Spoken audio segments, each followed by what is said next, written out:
sehat dan tetap semangat belajar dari rumah. Selamat berjumpa lagi. Kalau di video sebelumnya kita sudah belajar teorema Pitagoras bagian yang kedua, menerapkan teorema Pitagoras untuk menyelesaikan masalah. Nah, di video kali ini kita akan belajar teorema Pitagoras bagian yang ketiga, yaitu menentukan jenis segitiga dan menemukan tripel Pitagoras. Mari bersama-sama kita belajar dari video pembelajaran berikut ini.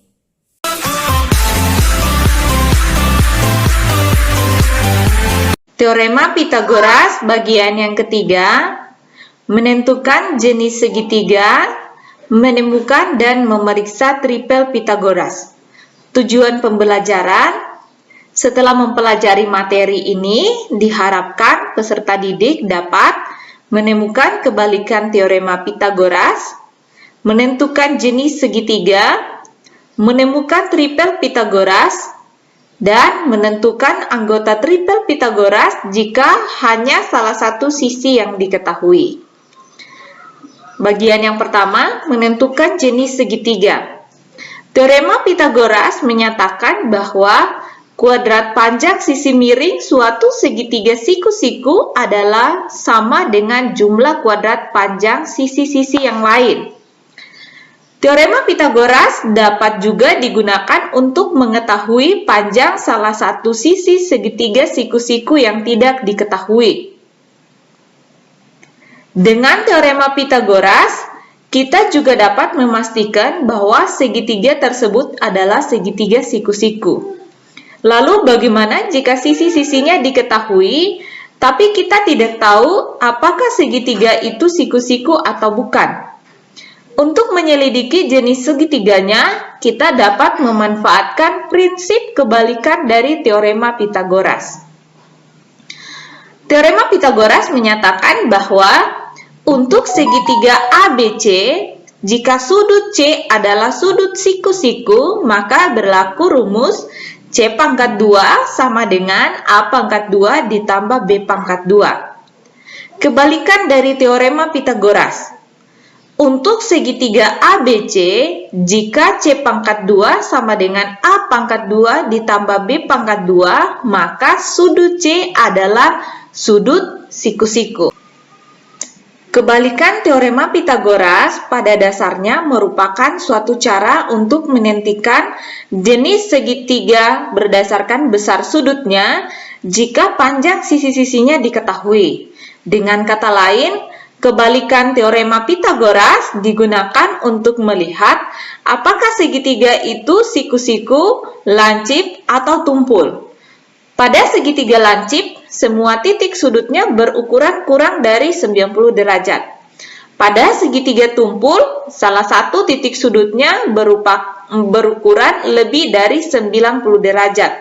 Sedangkan pada segitiga siku-siku, salah satu titik sudutnya berukuran 90 derajat. Jika panjang A, B, dan C diketahui, maka untuk menyelidiki jenis segitiganya kita dapat menggunakan prinsip kebalikan teorema Pitagoras, yaitu jika kuadrat sisi terpanjang kurang dari jumlah kuadrat sisi yang lainnya, maka segitiga tersebut merupakan segitiga lancip. Jika kuadrat sisi terpanjang lebih dari jumlah kuadrat sisi yang lain, maka segitiga tersebut merupakan segitiga tumpul. Jika kuadrat sisi terpanjang segitiga sama dengan jumlah kuadrat sisi-sisi lainnya, maka segitiga itu merupakan segitiga siku-siku. Atau dengan kata lain, jika C pangkat 2 kurang dari A pangkat 2 ditambah B pangkat 2, maka segitiga ABC adalah segitiga lancip. Kalau C pangkat 2 lebih besar dari A pangkat 2 ditambah B pangkat 2, maka segitiga ABC adalah segitiga tumpul. Dan yang terakhir, kalau C pangkat 2 sama dengan A pangkat 2 ditambah B pangkat 2, maka segitiga tersebut adalah segitiga siku-siku. Nah, coba kita perhatikan contoh soal berikut ini. Diketahui segitiga dengan sisi-sisi 50 cm, 14 cm, dan 48 cm. Tunjukkan bahwa segitiga tersebut merupakan segitiga siku-siku. Tunjukkan pula letak sudut siku-sikunya. Nah, dari soal kita dapat melihat C, B, dan A. Karena 50 adalah sisi terpanjang, maka 50 ini kita beri simbol C, kemudian A dan B itu boleh 14, boleh 48, boleh juga ditukar ya. Kalau di sini Ibu ambil B itu adalah 14 cm dan A adalah 48 cm. Syarat segitiga siku-siku.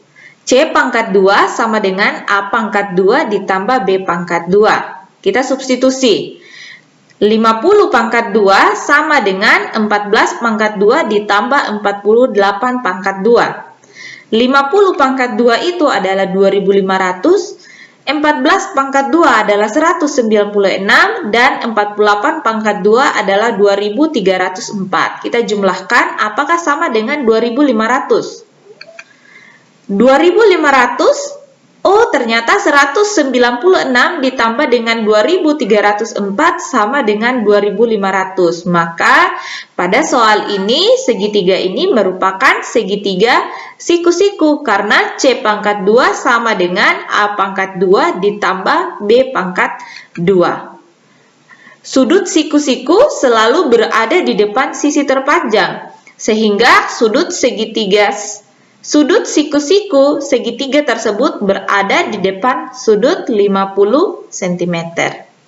Jadi, segitiga tersebut merupakan segitiga siku-siku dan sudut siku-sikunya terletak di depan sisi 50 cm. Contoh soal berikut. Tentukan jenis segitiga, siku-siku, lancip, atau tumpul jika panjang sisi segitiga tersebut masing-masing 17 cm, 25 cm, dan 38 cm. Kalau mendapatkan soal seperti ini, maka langkah yang pertama adalah kita harus lihat sisi yang paling panjang. Maka di soal sisi yang terpanjangnya adalah 38 cm. Maka kita ambil 38 cm ini sebagai C, A-nya 17 cm, dan B adalah 25 cm. Rumus teorema Pitagoras, C pangkat 2 sama dengan A pangkat 2 ditambah B pangkat 2. Kita substitusi tadi yang diketahui, 38 pangkat 2 sama dengan 17 pangkat 2 ditambah dengan 25 pangkat 2. 38 pangkat 2 adalah 144, 17 pangkat 2, 289, 25 pangkat 2, 625. Kita jumlahkan 289 ditambah dengan 625. Kita peroleh 914. Oh, ternyata 1444 tidak sama dengan 914. Nah, coba kita lihat. Ternyata 144 lebih besar dari 914. Nah, karena dia lebih besar, maka segitiga tersebut merupakan segitiga tumpul. Syarat tadi dari kebalikan teorema Pitagoras bahwa sebuah segitiga dikatakan tumpul kalau C pangkat 2-nya lebih besar daripada A pangkat 2 ditambah B pangkat 2. Karena pada soal ini dia lebih besar, maka ini merupakan segitiga tumpul. Yang berikut. Tentukan jenis segitiga, siku-siku, lancip, atau tumpul berdasarkan ukuran-ukuran berikut ini. Misalnya diberikan di sini ada sisi-sisi segitiga ukurannya yaitu 6, 8, dan 10. Kita lihat dulu dari apa yang diketahui ini, sisi yang terpanjang adalah 10 cm sehingga C sama dengan 10 cm, B sama dengan 8 cm, dan A sama dengan 6 cm. Rumus teorema Pitagoras, C pangkat 2 sama dengan A pangkat 2 ditambah B pangkat 2. 10 pangkat 2 sama dengan 6 pangkat 2 ditambah 8 pangkat 2. 10 pangkat 2 itu adalah 100, 6 pangkat 2 adalah 36, 8 pangkat 2 adalah 64. Kita jumlahkan dulu, 36 tambah 64 itu sama dengan 100. Kita dapat lihat bahwa ternyata dari soal ini 100 sama dengan 100. Berarti ini merupakan segitiga siku-siku. Pada syarat kebalikan dari teorema Pitagoras, sebuah segitiga dikatakan segitiga siku-siku kalau C pangkat 2 sama dengan A pangkat 2 ditambah B pangkat 2. Kita selesaikan, ternyata kita mendapatkan bahwa 100 sama dengan 100. Jadi ini merupakan segitiga siku-siku. Contoh yang berikut. Ada sisi-sisi ada 10, 20, dan kemudian 24. Kita perhatikan dulu sisi yang terpanjang adalah 24, sehingga 24 ini adalah C, B ini adalah 20 cm, dan A ini adalah 10 cm. Nah, rumus teorema Pitagorasnya kita pasang dulu, kita selesaikan, dan kita lihat hasilnya apakah dia sama dengan, apakah dia lebih besar, atau apakah dia lebih kecil. Nah, C pangkat 2 sama dengan A pangkat 2 ditambah B pangkat 2. Ini adalah rumus dari teorema Pitagoras. Kita substitusi yang diketahui.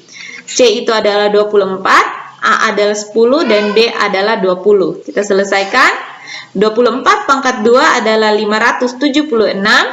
10 pangkat 2 adalah 100. 20 pangkat 2 adalah 400. Kita jumlahkan 100 ditambah 400, hasilnya 500. Ternyata kita memperoleh bahwa hasilnya tidak sama, atau 576 tidak sama dengan 500. Tapi posisinya adalah 576 lebih besar dari 500. Kalau dia lebih besar, berarti segitiga ini merupakan segitiga tumpul. Yang berikut, contoh yang diberikan sisi-sisinya ada 10, ada 15, dan ada 16. Kita perhatikan dulu sisi yang terpanjang. Sisi yang terpanjangnya yaitu C sama dengan 16 cm, B sama dengan 10 cm, dan A-nya sama dengan 15 cm. Nah, kita perhatikan rumus teorema Pitagoras. C pangkat 2 sama dengan A pangkat 2 ditambah B pangkat 2. C pangkat 2, 16. A pangkat 2, 15 pangkat 2, B pangkat 2, 10 pangkat 2. Kita selesaikan. 16 pangkat 2 itu sama dengan 256. 15 pangkat 2 itu sama dengan 225. Dan 100 pangkat 2 itu sama dengan 100. Kita jumlahkan dulu, ini 225 ditambah dengan 100. Hasilnya adalah 325. Kita melihat atau memperoleh bahwa hasilnya tidak sama. 256 tidak sama dengan 325. Nah, 256 ini lebih kecil dari 325. Maka segitiga ini merupakan lancip. Jadi, Ibu pertegas lagi, kalau dia sama dengan berarti itu merupakan segitiga siku-siku. Kalau dia lebih besar berarti itu merupakan segitiga tumpul, dan kalau dia lebih kecil itu merupakan segitiga lancip. Bisa dipahami ya, sangat gampang untuk menentukan jenis segitiga. Kamu cukup melihat teorema Pitagoras, melihat sisi yang terpanjang, substitusi ke dalam rumus teorema Pitagoras, selesaikan dan lihat hasil akhirnya.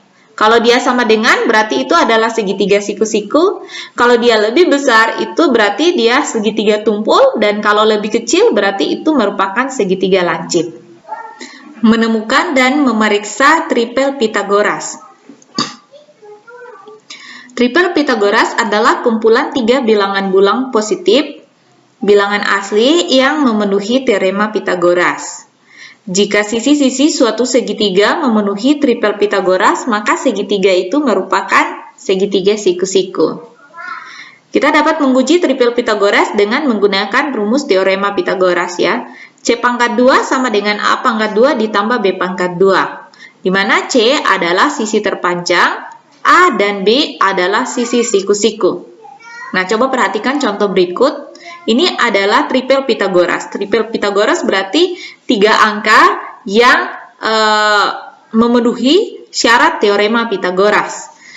Kalau di materi-materi sebelumnya dari teorema Pitagoras bagian yang pertama dan bagian yang kedua, juga tadi waktu kita menentukan jenis segitiga, maka kita memperoleh angka-angka pada sisi segitiga siku-siku. Nah, angka-angka pada sisi segitiga siku-siku itulah yang dinamakan triple Pitagoras. Misalnya kita menemukan 3, 4, 5, 12, dan 13, 6, 8, dan 10, kemudian 8, 15, dan 17, dan seterusnya. Nah, bilangan-bilangan yang memenuhi teorema Pitagoras atau disebut dengan triple Pitagoras, atau bilangan-bilangan triple Pitagoras itu adalah sisi-sisi pada segitiga siku-siku, atau sisi-sisi panjang sisi-sisi pada segitiga siku-siku itu adalah triple Pitagoras. Untuk menentukan triple Pitagoras, ada pola khusus yang dapat digunakan. Wah, ternyata ada pola yang kita bisa gunakan untuk menentukan angka-angka pada triple Pitagoras. Tapi kalau tidak menghafal pola ini, maka boleh membuktikannya dengan menggunakan teorema Pitagoras, yaitu C pangkat 2 sama dengan A pangkat 2 ditambah B pangkat 2, di mana C itu adalah sisi terpanjang, A dan B adalah sisi siku-sikunya. Nah, coba perhatikan yang berikut ini. Panjang sisi segitiga siku-siku adalah A pangkat 2 ditambah B pangkat 2, A pangkat 2 dikurang B pangkat 2, dan 2A kali B, di mana A dan B bilangan asli dan A itu harus lebih besar daripada B. Dengan ukuran-ukuran tersebut, ketiganya akan membentuk triple Pitagoras. Jadi, ternyata untuk menentukan triple Pitagoras, polanya seperti ini. Sisi miringnya itu adalah A pangkat 2 ditambah B pangkat 2, sisi siku-sikunya itu adalah 2AB, dan A pangkat 2 dikurang B pangkat 2. Nah, coba kita perhatikan tabel berikut ini. Misalnya diberikan angka A itu adalah 2, B itu adalah 1. Maka inilah triple Pitagorasnya, atau sisi-sisi pada segitiga siku-sikunya. Bagaimana caranya memperoleh? Sisi yang pertama itu A pangkat 2 dikurang B pangkat 2, 2A pangkat 2, A pangkat 2 ditambah B pangkat 2. Kalau kita substitusi ini angka 2 dengan 1, maka kita akan peroleh angka 3, 4, dan 5. Inilah angka-angka triple Pitagoras. Ini dari atas, ini 3, 4, 5, 5, 12, 13, 8, 6, 10, 7, 24, 25, dan seterusnya. Nah, inilah angka-angka triple Pitagoras. Kalian boleh hafal juga boleh. Nah, kelipatan dari triple Pitagoras itu juga merupakan triple Pitagoras. Kelipatan dari angka-angka pada triple Pitagoras itu juga merupakan triple Pitagoras. Misalnya, ini kita peroleh, yang pertama tadi ini, triple Pitagorasnya adalah 3, 4, 5. Kalau ini kita kali 2, maka kita akan peroleh 6, 8, 10. Ini juga adalah triple Pitagoras. Kalau kita kali 3, maka kita peroleh ini 9, 12, 15. Kalau kita kali 4, ini 3, 4, dan 5, kita akan peroleh 12, 15, 20. Dan kalau kita kali 5, maka kita akan peroleh 15, 20, dan 25. Ini semua adalah triple Pitagoras. Jadi, berlaku kelipatan dari angka-angka pada triple Pitagoras itu juga merupakan triple Pitagoras. Jadi kita akan menemukan banyak sekali triple Pitagoras. Ini semua yang tiga angka di sini, ini semua merupakan triple Pitagoras. Banyak ya? Oke, nah lalu bagaimana menentukan anggota triple Pitagoras jika hanya salah satu sisi yang diketahui? Kalau hanya satu sisi yang diketahui, maka ternyata kita bisa mencari dua angka berikutnya. Nah, coba perhatikan tips berikut ini. Urutan triple Pitagoras, jika bilangan pertamanya genap, maka kita bisa menggunakan rumus ini. Ini bilangan pertamanya, bilangan keduanya, dan bilangan ketiga. Kalau bilangan pertamanya adalah ganjil, maka kita bisa gunakan rumus yang ada di sini. Ini adalah bilangan pertama, bilangan kedua, dan bilangan ketiga. Coba kita perhatikan contoh berikut ini. Tentukan triple Pitagoras jika salah satu bilangannya adalah 10. Karena bilangan pertamanya genap, yaitu 10, maka kita gunakan rumus yang pertama tadi, yaitu bilangan pertamanya adalah G, berarti bilangan pertamanya adalah 10. Bilangan yang keduanya kita bisa cari menggunakan rumus ini, G per 2 pangkat 2 dikurang 1. Kita substitusi ya, G tadi adalah 10, itu adalah bilangan pertama. 10 per 2 itu sama dengan 5. Dipangkatkan 2, berarti 5 pangkat 2 dikurang 1. 5 pangkat 2 adalah 25. 25 dikurang 1 adalah 24. Bilangan yang ketiga, kita gunakan rumus yang ini. Kita substitusi, tadi G adalah 10 ke dalam rumus. 10 pangkat 2, 10 per 2, 10 per 2 adalah 5, dipangkat 2, berarti pangkat 2 di sini tambah 1. Kalau tadi kurang 1, di sini tambah 1. 5 pangkat 2 adalah 25, ditambah 1 adalah 26. Maka kita akan peroleh triple Pitagorasnya yaitu 10, 24, 26. Padahal tadi baru 1 yang diketahui, ternyata kita bisa mengetahui angka-angka yang lain pada triple Pitagoras. Contoh yang berikut. Jika salah satu bilangannya adalah 7, maka tentukan dua bilangan lain agar membentuk triple Pitagoras. Angka 7 berarti ganjil atau genap? Ganjil ya. Karena bilangan pertama adalah ganjil, yaitu 7, maka digunakan rumus yang kedua tadi. Oke, rumus ini ya. Nah, bilangan yang pertama, ganjil disimbolkan dengan G kecil. Bilangan yang pertama tadi adalah 7. 7 ini itu adalah G, kita substitusi ke dalam rumus yang ini. G pangkat 2 dikurang 1 per 2. G itu tadi adalah 7, 7 pangkat 2 dikurang 1 dibagi 2, 7 pangkat 2 adalah 49, 49 dikurang 1 adalah 48, kemudian dibagi 2, 48 bagi 2 adalah 24. Bilangan yang ketiga, kita gunakan rumus ini, sisa kita substitusi bilangan yang pertama atau G ke dalam rumus ini, maka kita peroleh G pangkat 2, 7 pangkat 2, 7 pangkat 2 adalah 49, ditambah 1. Kalau tadi dikurang 1, maka ini ditambah 1, kemudian dibagi 2. 49 tambah 1 adalah 50, dibagi 2 sama dengan 25. Jadi, diperoleh triple Pitagorasnya yaitu 7, 24, dan 25. Gampangnya? Oke, sampai di sini materi kita. Terima kasih. Sampai jumpa pada video pembelajaran berikutnya.